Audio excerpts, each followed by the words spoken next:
नमस्कार दोस्तों, मैं एडवोकेट यशवंत यादव आपका स्वागत करता हूं लाइटवाइज में। आज हम बहुत ही इंपॉर्टेंट चीज़ पे बात करना क्या है कि बहुत सारे लोगों का ये फ़ोन आता है, सर हमारा बैंक अकाउंट को ही फ्रीज कर दिया गया है, अब मैं पैसे निकाल नहीं पा रहा हूं, जो कि मैंने उस बैंक में लोन भी नहीं लिया है, अदर बैंक में लोन के डिफॉल्टर हैं और इस बैंक को फ्रीज कर दिया गया, हमारे दूसरे बैंक को फ्रीज कर दिया है।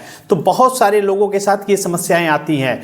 तो अगर आपके साथ भी ऐसी समस्याएं हैं तो उसका प्रोसेस क्या है, तरीका क्या है, कैसे करना है, और अगर ये ऐसी समस्या नहीं है तो आ सकती है, क्योंकि बहुत सारे लोग, कंपनियां, एनबीएफसी कंपनियां ऐसा कर रही हैं कि अवार्ड पास करने के बाद आपके अकाउंट को डायरेक्ट फ्रीज कर दे रहे हैं। तो आज जान लीजिए, आपने लोन लिया है, डिफॉल्ट कर गए, बहुत सारे फोन तो आते ही रहते हैं, फोन आना, कॉल आना, विजिट करना, लीगल नोटिस आना, ये सब प्रक्रियाएं होती रहती हैं। लेकिन जब लोन डिफॉल्टर को यह पता चलता है कि मेरा बैंक अकाउंट ही फ्रीज हो चुका है, अब मैं वहां से रोजमर्रा की चीजें, जो पर डे की घरेलू जरूरतें, जो आपके रोटी कपड़ा के लिए होती है, वो चीज के लिए भी आप पैसे बैंक से निकाल नहीं पा रहे हो, तो आप जाएंगे, अगर ऐसा कंडीशन होता है तो बैंक से पूछेंगे, तो बैंक बताते हैं कि आपके नाम पे आर्बिट्रेशन का अवार्ड पास हुआ है, और आपके अवार्ड को क्या आर्बिट्रेशन के अवार्ड पास होने मात्र से आपके अकाउंट को फ्रीज किया जा सकता है?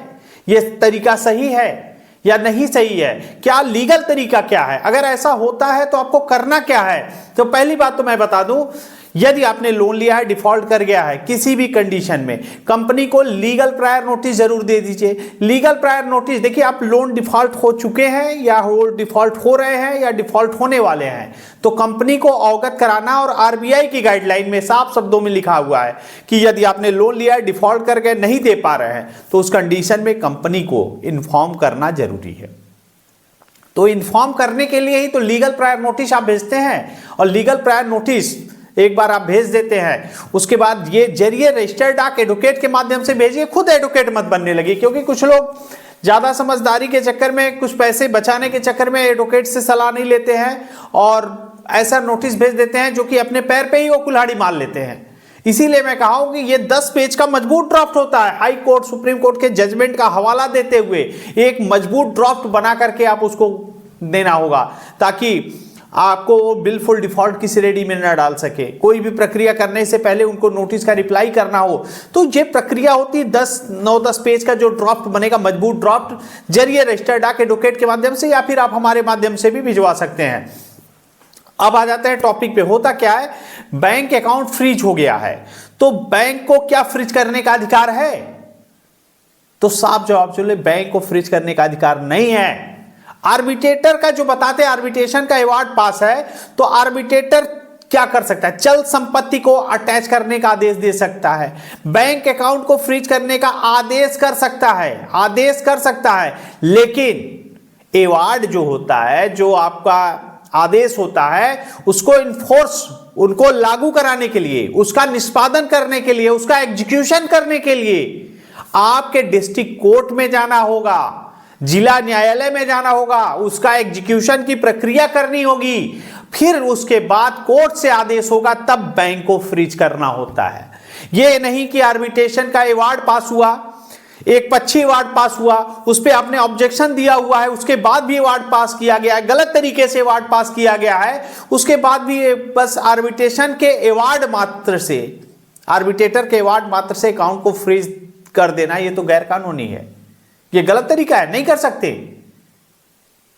ये नहीं कर सकते। इसके करने के लिए अवार्ड पास होने के बाद आपके डिस्ट्रिक्ट कोर्ट, जिला न्यायालय में जाके उसका निष्पादन, उसको लागू कराने के लिए, उसको कोर्ट में पालन कराने के लिए कोर्ट जाना होगा। कोर्ट जब आदेश देती है, कोर्ट आदेश देगी, तब जाके बैंक अकाउंट को फ्रीज किया जा सकता है। होता है बैंक अकाउंट फ्रीज होने का कारण और भी सारे हैं। बैंक अकाउंट कब फ्रीज हो सकता है? यदि आपके अकाउंट में कुछ ज्यादा ही ट्रांजैक्शन हो रहे हैं, उनमें लग रहा है इलीगल ट्रांजैक्शन हो रहे हैं, तो उस कंडीशन में बैंक अकाउंट को फ्रीज किया जा सकता है। या फिर किसी पुलिस अधिकारी के द्वारा, या साइबर क्राइम के द्वारा, या सीबीआई, ईडी के द्वारा बैंक अकाउंट को फ्रीज किया जा सकता है, या फिर माननीय कोर्ट के आदेश पे अकाउंट को फ्रीज किया जा सकता है। और कोई विकल्प नहीं है। ये जो आर्बिट्रेशन का अवार्ड दिखा करके, अवार्ड बता करके आप ऐसे अकाउंट को फ्रीज कर दे रहे हैं कि आर्बिट्रेशन का नोटिस आया, आर्बिट्रेशन का अवार्ड आया, मैं अकाउंट को फ्रीज करूं, वो लॉफुल नहीं है, वो गैर कानूनी तरीका है। अगर ऐसा कोई भी कर रहा है तो आप माननीय सुप्रीम कोर्ट की जजमेंट है Sundaram finance versus NIPC India, जो माननीय सुप्रीम कोर्ट का जजमेंट है कि आर्बिट्रेशन का जो अवार्ड पास है उसको एग्जीक्यूट करने के लिए, उसको लागू कराने के लिए डिस्ट्रिक्ट कोर्ट, जिला न्यायालय में निष्पादन एग्जीक्यूशन होगा। बिना एग्जीक्यूशन के, बिना निष्पादन के आपके बैंक अकाउंट को फ्रीज नहीं किया जा सकता। यह माननीय सुप्रीम कोर्ट का जजमेंट है और ऐसी कई सारी जजमेंट हैं। यदि आपका बैंक अकाउंट ऐसे फ्रीज हो जाता है तो आप बैंक को एक एडवोकेट के माध्यम से लीगल ड्राफ्ट बना के, लीगल नोटिस बना करके दे दीजिए कि आर्बिट्रेशन की प्रक्रिया जो की गई है ये लॉफुल नहीं है, एक पक्षी आदेश है। अगर उस पर आपने ऑब्जेक्शन दे रखा है तो बिना आपकी सहमति के आर्बिट्रेशन की प्रक्रिया हो ही नहीं सकती। आपने ऑब्जेक्शन दिया हुआ है फिर भी वो आर्बिट्रेशन का अवार्ड पास कर दिया है जो कि लॉफुल नहीं है। तो केवल आर्बिट्रेटर जो होते हैं रिटायर्ड जज या सीनियर अधिवक्ता होते हैं, ये जो अवार्ड पास करते हैं उस अवार्ड को लागू कराने के लिए आपको जिला न्यायालय, डिस्ट्रिक्ट कोर्ट जाना होगा। क्योंकि जो आर्बिट्रेटर जो नियुक्त होते हैं, आर्बिट्रेटर रिटायर्ड जज या सीनियर अधिवक्ता या कोई गजेटेड ऑफिसर होते हैं, जो जिस दिन रिटायर्ड हो जाते हैं उसकी शक्तियां उस दिन समाप्त हो जाती हैं। उसके बाद ये अवार्ड का निष्पादन होना जरूरी है, एग्जीक्यूशन। बिना एग्जीक्यूशन के आप किसी भी बैंक अकाउंट को फ्रीज करना गैरकानूनी है, गलत तरीका है। तो आप एक मजबूत ड्राफ्ट अपने बैंक के जो आपके अदर बैंक में है, जैसे आपने लोन कहीं लिया है और दूसरे बैंक में आपके अकाउंट को होल्ड कर दिया, फ्रीज कर दिया, लीन लगा दिया, उस कंडीशन में आप उनको एक ड्राफ्ट बना के दीजिए और उनकी कंप्लेन करिए। और ज़रूरत पड़ती है मैं आपको नोटिस प्रोवाइड करा दूंगा, क्या कैसे जवाब देना है वो बता दूंगा। और recall notice, demand notice, arbitration, किसी प्रकार की नोटिस आए तो नोटिस का जवाब आप जरूर देंगे। पेपर से कमजोर नहीं होइए। देखिए लोन लिया, डिफॉल्ट कर गए, नहीं दे पा रहे, वो अलग मैटर है, लेकिन आप पेपर से कहीं कहीं कमजोर हो रहे हैं तो बाद में आपको परेशानी होगी कि बैंक कहेगी मैंने आपको नोटिस दिया, आपने क्या उसका जवाब दिया। आपके पास जवाब नहीं रहेगा कोर्ट में बताने के लिए। क्यों? क्योंकि आपने तो नोटिसों का जवाब ही नहीं दिया।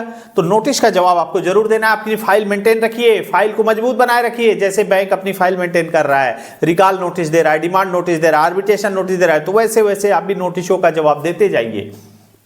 उसके बाद अगर आपके ऊपर surface payment and settlement act section 25 का नोटिस आता है या NI एक्ट का नोटिस आता है या फिर आपका 316, 318 जो कि 420 और 406 की BNS की धारा में 316, 318 है, पहले वो 420 धोखाधड़ी और अमानत में खयानत का जो केस होता है, नोटिस आती है, तो उस नोटिस में आपको सेम डे बेल करा दूंगा, आपको एडवोकेट प्रोवाइड दूंगा। कलकत्ता में, अहमदाबाद में, जयपुर में, जहां से भी आपको एडवोकेट चाहिए मैं आपको एडवोकेट प्रोवाइड करा दूंगा।